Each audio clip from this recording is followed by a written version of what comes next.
I was in line at a coffee shop this morning, just trying to get my day started. In front of me, it was a man in a crisp blue shirt, looked like he was on his way to an important meeting. Yeah. He gets his drink, looks at the name on the cup, and his whole body just tenses. Oh, no. The barista had written Kren instead of Charlie. Oh, a classic coffee shop mistake. You'd think. He didn't laugh. He didn't just correct him. He held the cup up like it was, I don't know, a subpoena. Wow. And he proceeded to deliver this 5-minute lecture to the kid behind the counter, who couldn't have been more than 20, about attention to detail and basic respect. A 5-minute lecture. His face was getting redder. His voice was getting louder. He was turning this tiny mistake into a personal affront, like a huge moral failure. And what struck you most about it? It wasn't just his reaction. It was the rest of us in line. What did everyone else do? Nothing. Nobody flinched. Nobody seemed to think it was odd. We just stood there, checking our phones, as if watching a grown man have a volcanic meltdown over a misspelled name was just normal. Just another Tuesday? Exactly. Just another Tuesday. It sounds utterly exhausting, doesn't it? It was. And that, right there, is the crucial starting point for this deep dive. We've become almost completely desensitized to this sort of pervasive, disproportionate societal anger. Right. We just expect it now. We see it everywhere, online, in traffic, over minor administrative errors, and we just shrug. We accept it as the static of modern life. I walked away thinking, if this much energy is expended over a misspelled name, what happens when something truly consequential goes wrong? It feels like everyone is walking around loaded with volatile material, just waiting for a spark. Mm-hmm. The question isn't just if people are angry, but why this universal flame is burning so hot right now. It is far deeper than a nationwide lack of manners. It absolutely is. And our mission today is to move past simply observing the outrage and conduct a rigorous investigation into its interconnected causes. To see what's really going on under the hood. Exactly. We're looking at the powerful systemic forces that are fueling this combustion. We synthesize research across 3 critical domains that are shaping you and your society. What are they? First, the primal, costly wiring of our biology. Second, the insidious architecture of our digital spaces. And the third? And third, the foundational cracks in our economic landscape. We want you to walk away understanding that the man yelling about Crane is not a solo actor. He's a product. He's a product of immense pressure being applied to his nervous system, his social world, and his wallet. That makes perfect sense. We're not looking at one problem, but a catastrophic overlap of systems. Of a perfect storm. So let's unpack this, starting with the most fundamental layer. What's happening inside our skulls when we hit that boiling point? Let's talk about the internal combustion engine of anger. The genuine biological cost we pay for perpetual outrage. So the central player in all of this, Right. It's a part of the brain, right? It is. The central player here is the amygdala. If you picture the brain, the amygdala is an ancient almond-shaped alarm bell deep inside the temporal lobe. And what does it do? It's part of the limbic system, and its 2 main critical duties are processing fear and anger. The real primal stuff. The most primal stuff. When our ancestors faced true, immediate threats, a spear, a tiger, territorial disputes, this system was absolutely essential for immediate survival. And it's this primal survival mechanism that is just catastrophically maladapted to modern life. That's the perfect way to put it. We are essentially fighting digital and bureaucratic threats with hardware that was designed for the Stone Age. This is what neuroscience calls the amygdala hijack, right? It is. Can I break down what that term means specifically in a neurological context? Please do. It's an incredibly vivid term for a serious neurological event, and it's the key to understanding disproportionate rage. An amygdala hijack occurs when this stress center perceives any significant stressor. And any is the key word there. Any. It could be a major life crisis or a minor microaggression, like a critique at work, a traffic jam. Or a misspelled name on a coffee cup. Or that. It perceives it as an existential threat. The amygdala simply cannot distinguish magnitude. So it just flips the big red switch for everything. It does. And when it detects danger, it processes that information faster than the prefrontal cortex, the part of the brain responsible for rational thought, judgment, and complex planning, can intervene. So the emotional primal brain overrides the rational thinking brain. It hijacks it. The man, Charlie, in the coffee shop wasn't choosing to be irrational. His biological system had already concluded he was under attack. Exactly. And the rational part of his brain, the part that says, it's just a cup, let it go, was briefly suppressed by a massive, instantaneous chemical reaction. That's exactly the mechanism. The response is instantaneous and massive. The amygdala initiates the classic fight-or-flight sequence by calling in the hormonal war drums. What are those? A massive flood of cortisol, the primary stress hormone, and adrenaline. And that causes the physical feelings we associate with anger. It causes the immediate signature physiological response designed to prep the body for physical battle. Your heart rate spikes, muscles tense, and blood pressure rises. So your body is getting perpetually ready for a territorial dispute, regardless of whether that battle is against a tweet or a perceived slight over personal respect. That's the disconnect. That's a truly illuminating disconnect. We watch these moments, people using anger almost as like performance art, yelling at a self-checkout machine, and we judge them purely as social failures. As poor self-control. Right. But what we're actually observing is a biological system trapped in perpetual crisis mode. Yes. I accept the data on the amygdala, but isn't there a risk we're just pathologizing normal human emotion here? How do we know where the line is between justified constructive anger and a chronic disease risk? That's an absolutely essential, critical question. Yeah. And the distinction lies in frequency and duration in chronic activation. So it's not about one-off anger. No, we are not talking about momentary justified frustration. We're talking about the long-term neurological and physiological impacts of chronic amygdala activation and sustained stress hormone release. Okay. And this is where the research moves from psychological abstraction into quantifiable physical medicine. Also. There was a landmark imaging study that provided, for the first time in humans, a potential pathway linking this chronic emotional stress directly to major cardiovascular disease events. Like heart attacks and strokes. Exactly. Yeah. This study provides a quantifiable line that links emotion to pathology. That's wild. They found a way to actually measure chronic stress activity in the brain and use that measurement to predict future physical heart problems. They did. How did they manage to image something as elusive as chronic emotional stress? What was the methodology? They utilized whole-body PTTT imaging on hundreds of patients. Researchers measured the baseline activity of the amygdala using a target-to-background ratio in the imaging scan. And what did they find? They found a statistically robust prediction. Greater baseline amygdala activation significantly predicted a higher risk of subsequent CVD events over the median follow-up period of nearly 4 years. So they were looking for proof that the brain's stress center could be an independent risk factor for heart disease. That was the goal, to see if it stood on its own. Let's put some real narrative weight on that data. What did the numbers look like? How profound was the risk difference between patients whose amygdalas were highly active and those whose were relatively calm? The magnitude was striking and, frankly, severe. Okay. For patients who show the highest baseline amygdala activation, the subsequent CVD event rate, meaning they suffered a heart attack, stroke, or other major event, was approximately 40% over that follow-up period. 40%. Wow. And the other group? Compare that to patients with lower baseline activation, whose event rate was only around 5%. 5% versus 40. That's a massive 8-fold difference. It should fundamentally compel us to rethink the casual acceptance of chronic rage. It's not just a mood. It's a measurable physiological risk factor. An 8-fold increase in risk. That magnitude alone should make us see the man yelling at the barista differently. In what way? He isn't just rude. He is running an incredible measurable risk every time he allows a modern microaggression to trigger a full-scale biological mobilization. And critically, the study successfully traced the physical mechanism, what researchers called the stress translation pathway. The pathway. So this is how the emotional state translates into physical damage. Yes, how the brain's alarm translates into literal physical damage to the cardiovascular system. So the amygdala fires, the stress hormones are released, but how does that signal get all the way to the arteries to cause physical inflammation? Is there a physical messenger that connects the neurological state to heart disease? There is. The chain of events is now well established. It starts with sustained amygdala activity, The alarm bell is always ringing.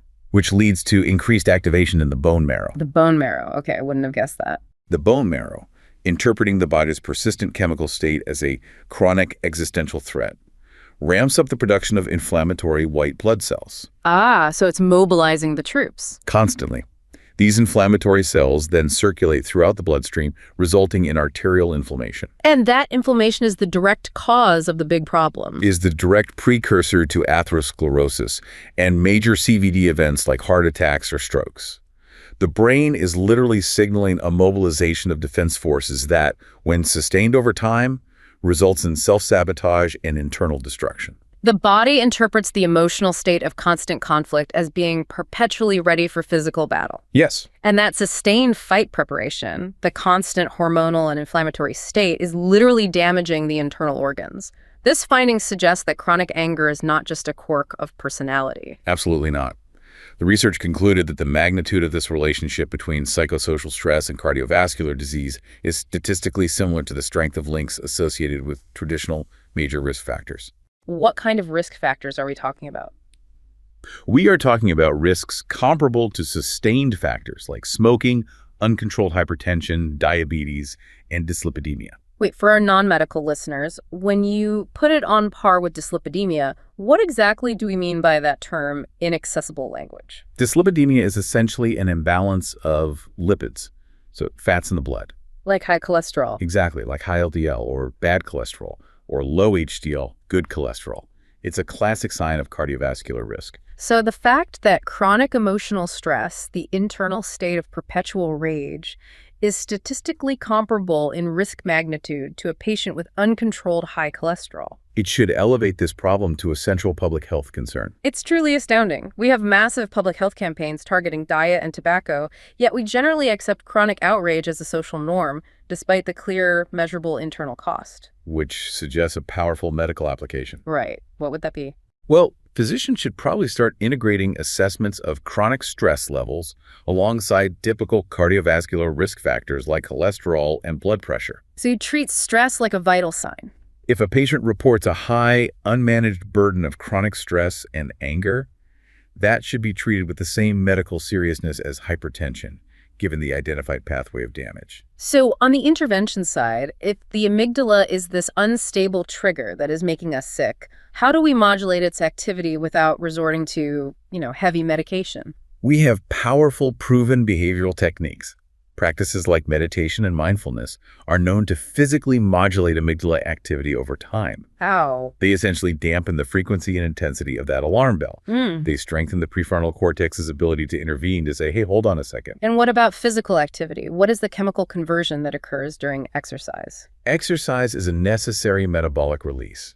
Our sources describe it as providing an essential outlet. An outlet for the stress hormones. Yes, it acts as a chemical conversion. It takes the adrenaline and cortisol fueled by chronic anger and converts that destructive combustion Into something useful. into constructive propulsion, often through the release of endorphins. It allows the body to safely complete the physical action it was preparing for.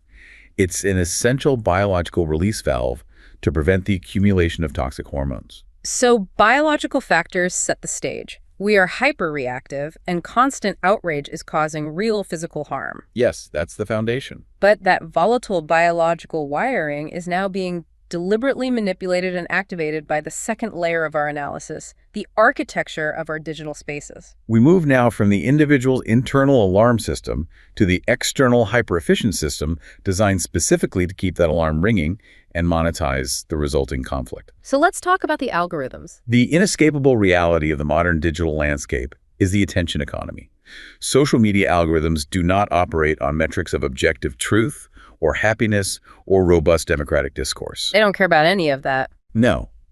They optimize for a single overriding goal: maximizing engagement time. Keeping you on the platform for as long as possible. Precisely.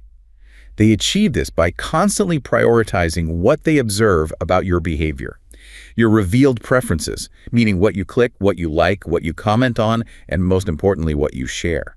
And as we all know intuitively now, nothing keeps our eyes glued to the screen quite like conflict, moral superiority, and outrage. It's the most engaging content there is. This is where we see the platform architecture inadvertently, or sometimes intentionally, reward deeply negative behavior. We have a stark, confirmed example of this from 2018 with a major platform overhaul. What was that? The platform attempted to boost what they called meaningful social interactions, or MSI. The thinking was that prioritizing posts from family and friends would improve user well-being and satisfaction. A noble goal on the surface. And what actually happened, according to the internal documents that were later revealed? The outcome was the exact opposite of well-being. Of course. The massive algorithmic overhaul inadvertently created a system that rewarded outrage and sensationalism. How did it do that? Posts that evoked strong negative emotional reactions, especially moralized conflict, were judged by the algorithm as highly meaningful because they drove massive sharing, long comment threads, and intense time on the platform. So focusing on meaningful social interactions just boosted the most emotionally potent and often negative interactions. It accelerated the spread of toxicity. It's a chilling feedback loop. The algorithm found that precise trigger point, the amygdala's hunger for threat, and started monetizing it. That's a perfect summary. To fully understand this mechanical amplification, we can look at the Madden model of moral contagion. Right, the Madden model. This framework explains the rapid viral spread of moralized content through three things: motivation, attention, and design. The added model is highly effective because it breaks down the process systematically. We can see how human psychology meets machine optimization. So let's start with M, motivation. Beyond just passing along information, what motivates a person to hit that share button when they encounter moral outrage instead of, say, a cute dog video? The motivation is deeply rooted in our need for group identity and belonging. We are social animals, and in the digital world, sharing moralized content is how we signal our identity, our values, and our moral reputation to our in-group.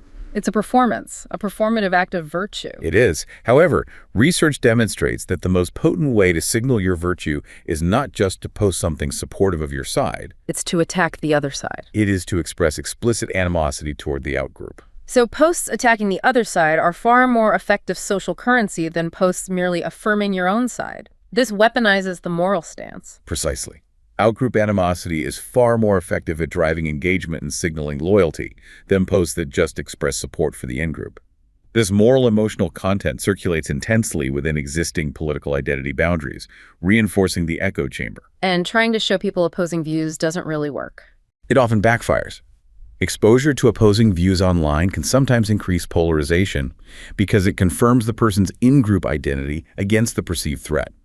The platform is incentivized to promote this psychological mechanism of hostility. Okay, this feeds directly into A, attention. We talked about how algorithms are amoral and exploit our biases, but what is the raw magnitude of that exploitation? The algorithms exploit the human bias toward negative moral emotional content because it is intensely attention-grabbing. We're wired to pay attention to threats. We are. And the data here is specific. One study found that every single moral emotional word included in a tweet, Just one word, is associated with an average 20% increase in diffusion or sharing. Wait, I want to pause on that statistic. Big one. A 20% jump in virality. Just for one carefully chosen word that signals moral outrage. That's not a mild incentive. That's a massive structural imperative for everyone, from ordinary users to political actors to escalate their rhetoric. It creates a feedback loop where the most extreme, negative, and inflammatory evaluations are consistently prioritized.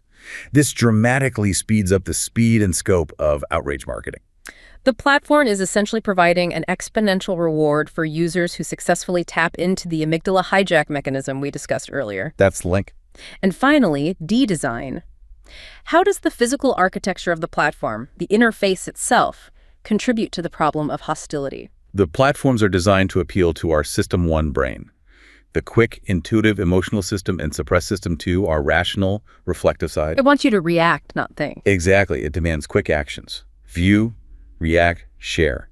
And crucially, this design removes the friction and empathy inherent in face-to-face interactions. That friction is essential for civility, isn't it? When you're forced to look someone in the eye and see their reaction, that acts as a natural check on extreme behavior. It does. When you are just typing a comment, looking at an avatar instead of a complex, breathing person, that essential human empathy goes on vacation. It's so much easier to be cruel to a profile picture.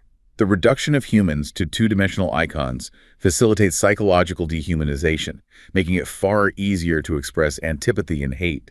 Plus, text-based communication is simply less effective at fostering positive evaluations of others compared to interaction through speech. So the very design choices, the endless scroll, the instantaneous reactions, the lack of robust mechanisms for de-escalation, They're all built for rapid emotional combustion. The inevitable consequence of this design and amplification is the algorithmic echo chamber. That's the end result. Because algorithms demote posts from strangers and non-members and prioritize friends who tend to be like-minded, people are constantly separated by group identities, You end up in a space where your most extreme outrage is affirmed and amplified. leading to mass confirmation bias. Yes. I remember the story you shared about the retired mechanic, the one who just wanted to see pictures of his grandkids. He was a tragic victim of this algorithmically generated reality. That man's life was fundamentally altered because the algorithm learned his vulnerability, his loneliness and desire for engaging content, and exploited it. It fed him constant sensational content, often clips taken out of context for conspiracy theories, because that was the content that successfully kept his eye on the screen. Yet it changed him. He was slowly transformed by this relentless exposure.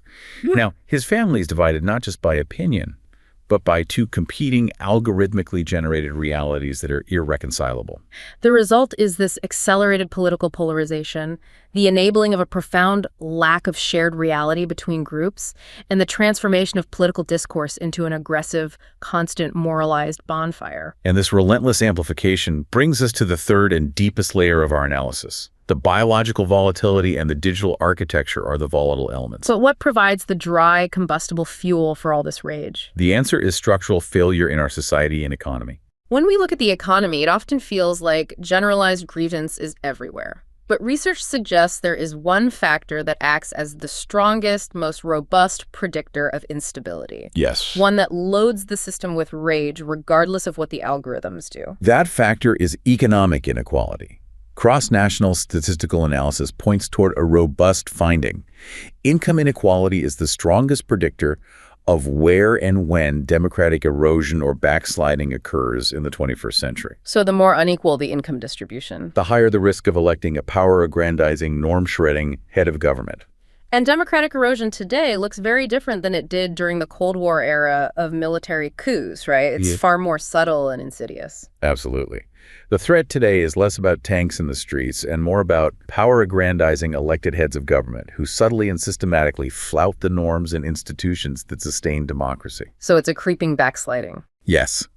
These leaders don't usually abolish the legislature outright, but they reduce its independence, harass the press, pack the courts, defy legislative oversight, and undercut public confidence in core processes like elections. It's a slow, legally murky, but profoundly destabilizing process. That's it. Let's quantify that risk using the Giannini coefficient.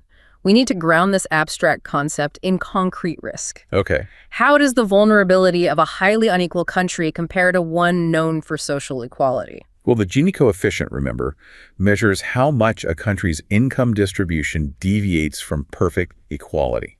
A higher Giannini means a wider gap between the rich and the poor. Right. So to visualize this, think of a country like Sweden, which actively maintains a compressed income structure. In that type of society, the visible wealth gaps are minimal. Communities share essential resources. And the risk there. The predicted risk of democratic erosion there is low, about 4%. 4%. Now compare that to a highly unequal established democracy. For the United States, which is highly unequal and allows for massive stratification, that predicted risk more than doubles, sitting at 8.4%. Wow. And for the most unequal democracy in the dataset, South Africa, the probability of backsliding was estimated at a shocking 31%. 31%. Inequality is not just an economic measure. It's a direct threat multiplier for political stability. It is. What's particularly alarming is the finding that a long history of democracy provides little protection against this kind of backsliding if the society is fundamentally unequal. That's a key point. It affects even the oldest, wealthiest nations. That finding is a stark departure from stability studies in the coup era, where age and wealth provided strong protection. Now, in the era of the elected autocrat who exploits the system, that protection is severely diminished if the society is fundamentally unequal. So the fact that the United States, one of the world's oldest democracies, showed vulnerability despite its age and wealth. It confirms that the high levels of inequality created structural roots for political instability. How exactly does economic inequality translate into the polarization and generalized cynicism that fuels the kind of rage we see in that coffee shop? What are the key political mechanisms at play? There are two main devastating paths. First, Inequality contributes to polarization by fueling widespread grievance among segments of the population who feel economically marginalized. Or completely left behind. Exactly, left behind by the global growth story. This is the critical emotional energy that fuels the rage machine. And how do political leaders utilize that emotional energy? These grievances are easily cultivated by backsliding leaders and aimed either at distant economic and social elites, the establishment, or, tragically, they are redirected toward vulnerable groups. Like migrants or ethnic, racial, or religious minorities. Yes. Inequality supplies the raw emotional material, and polarization provides the target. This mechanism leverages the existing biological volatility, giving the amygdala a specific, externally provided target to fear and fight. And the second path is the erosion of faith in the system itself, leading to deep public cynicism. That's right. When people perceive that economic distributions and opportunities are grossly unfair, and they feel the system is rigged, it severely weakens their confidence in core political institutions. Like legislatures, the courts, and elections themselves? They stop believing the system is capable of self-correction. And power-aggrandizing leaders step in and exploit this cynicism. Precisely. They enter the scene claiming these institutions are already deeply corrupted or biased against the common person. This justifies their own attacks on democratic norms. Why protect the courts or the legislature if you are convinced they are already part of the problem that is ruining your life? That's the logic. We see that polarization manifests differently in the U.S., largely along partisan lines that have become increasingly defined by class since the 1970s. This is the stratification of partisanship. This is a major defining feature of modern American politics. The U.S. data shows that since the 1970s, partisanship has become dramatically stratified by income, creating a severe class cleavage in politics. How much has it changed? The measurable effect of income on partisanship, the probability that a high-income person identifies with one party versus a low-income person identifying with the other, almost tripled between 1956 and 1996. The parties are now economically segregated. So the two major parties, who had some overlap in consensus in the 1950s and 60s, became increasingly ideologically distant on economic issues. And that distance was strongly correlated with the rising unequal distribution of wealth. That's the key finding. So party elites polarized first on economic issues, and the voters followed suit. Yes, as income became a much stronger predictor of political beliefs and identity than it had been for decades. This stratification ensures that economic grievance instantly translates into political conflict. We've talked a lot about the active rage, the polarization, and the fighting, but economic decline and inequality also seem to lead to a more passive, deeply dangerous type of anger, withdrawal, and apathy. This is the quiet endgame of toxic structural systems, and it's equally damaging to democracy. Persistent economic hardship, the closed factories, the lack of mobility, the decay of community ties in post-industrial areas leads not to active protest, but to a pervasive, generalized passive rage and catastrophic decreased civic engagement. It's the psychological manifestation of total defeat. Like the story of Frank, the gig worker, whose anger manifested as total surrender. Frank's story is critical because it highlights how the erosion of community and economic opportunity manifests. He works multiple low-wage gig jobs, sees the wealth disparity on the news, and feels profoundly forgotten and helpless. His anger isn't aimed at a specific political target. No, it's generalized defeat that manifests as total withdrawal. He doesn't vote. He says, what's the point? They're all the same. Nothing ever changes. The economic despair translates into apathy that starves civic life. Exactly. So the economic system produces both hyperactive polarization and dangerous corrosive apathy. Both states are fatal to a thriving democracy. Precisely. If the political system cannot address the foundational economic grievances, the palpable feeling of being excluded from shared prosperity, it generates mass cynicism that allows backsliding leaders to gain traction, and it generates mass withdrawal, which kills the necessary civic participation. So we have the synthesis. The amygdala is the unstable trigger, the algorithms are the fire-hosing amplifier, and economic inequality is the dry, combustible fuel underneath it all. That's the system. Let's take a moment to connect these three into one cohesive system and discuss the profound collective societal cost. When we synthesize these three layers, the picture of modern rage becomes clear. It's not a malfunction. It's a systemic output. It's the system working as designed, in a way. In a toxic way, yes. Yeah. The economic system creates the fuel grievance, insecurity, and polarization along sharp class lines. Then the digital architecture provides the amplifier. Optimizing for moral outrage, rewarding the spread of negative, outgroup hostile content. And finally, our biology provides the volatile wiring. The amygdala hijack, which locks us into a fight-or-flight response cycle every time we encounter the minor modern stressors that the system is constantly creating and amplifying. The man in the coffee shop, Charlie, was not just having a bad morning. He was the site where economic insecurity met digital toxicity, triggering a biological response that threatened his cardiovascular system. That's the intersection. Modern rage is a systemic response to pressure points across our nervous system, our digital spaces, and our economic realities. And this convergence leads to a terrible social dilemma. Evolutionary modeling results show that polarization, once established by these incentives, can become an irreversibly entrenched state. Irreversibly entrenched. What does that mean? It means that a high polarization strategy, while collectively suboptimal, meaning the population as a whole would be healthier, happier, and more stable in a less polarized state, is individually incentivized. How can a toxic state be so stable? Why can't we simply decide to cooperate for the collective good? Because cooperation is risky in a polarized environment. If everyone else is already fiercely polarized and favoring their in-group, switching to a more cooperative, less polarized strategy carries immense personal risk. You risk being attacked by your own side. Exactly. You risk being ignored, attacked, or labeled a traitor by your former allies. Therefore, the low risk, albeit low reward for society, strategy is to stick with the polarized norm. No single individual has the incentive to make the first move toward cooperation. So it's a psychological trap that locks us into a toxic equilibrium. That's it? That is a devastating implication. The system is stable in its toxicity, and it's difficult to break out of entrenched polarization through gradual individual change. It suggests the need for structural or mass-coordinated shocks. To reestablish the importance of larger-scale common identities, yes. It reinforces the need for systemic solutions, not just, personal therapy. But we must also distinguish between the anger that locks us into this toxic equilibrium and the anger that can break us out.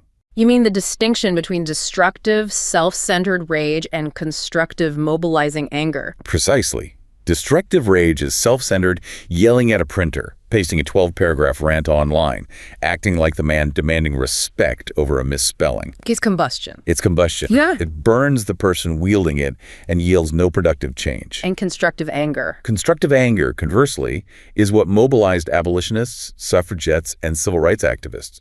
It is propulsion. The key difference, as we saw in the sources, lies in the alchemy of discipline. Yes, the alchemy of discipline. Constructive anger requires turning that raw emotion, the hormonal surge, from personal drama or combustion Into something real. into organized resistance, policy change, or civic action. Propulsion. When rage is self-centered, it is toxic to the wielder and the system. When it is collective, disciplined, and serves justice instead of attention, it becomes powerful. The modern challenge is mastering the discipline required to tell the difference and choose action over reaction. And it is a real challenge. The ultimate cost here is far greater than our relationships or our cardiovascular health. It's the steady systemic erosion of our political stability. Absolutely. The societal aspiration, a vision for a sane future, requires moving toward a culture that views widespread anger not merely as conflict, Not as a signal. but as a sign of a need that hasn't been met. It's a flashing indicator light telling us the system, either biological, digital, or economic, is failing, and it requires fixing, not just retaliation. And the solutions have to address all three layers simultaneously. They do.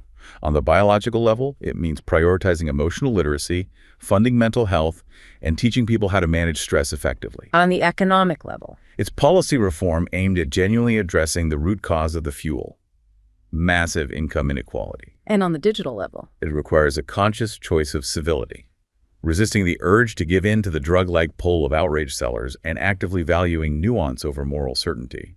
We may never get rid of anger, as we are, after all, hormonal creatures. but we can certainly make it smarter and less destructive. Exactly. This has been a necessary and deeply rigorous deep dive. We started by observing normalized outrage in a coffee line, and we've concluded that modern rage is not a personal failure, but a systemic response to enormous sustained pressure points across our nervous system, our digital spaces, and our economic realities. It's costing us. It is costing us our health, our relationships, and our political stability. The highest cost of the attention economy isn't the loss of focus, which we often lament. It is the monetization of moral distance. the financial and social reward structure built around pushing us further apart. So, given that anger is an inevitable human response to perceived injustice, what's the ultimate task? The ultimate task for informed citizens is to master the discipline required to use this powerful emotion, not for the sugar rush of moral superiority on a screen, but to translate that energy into real-world action that serves justice and community.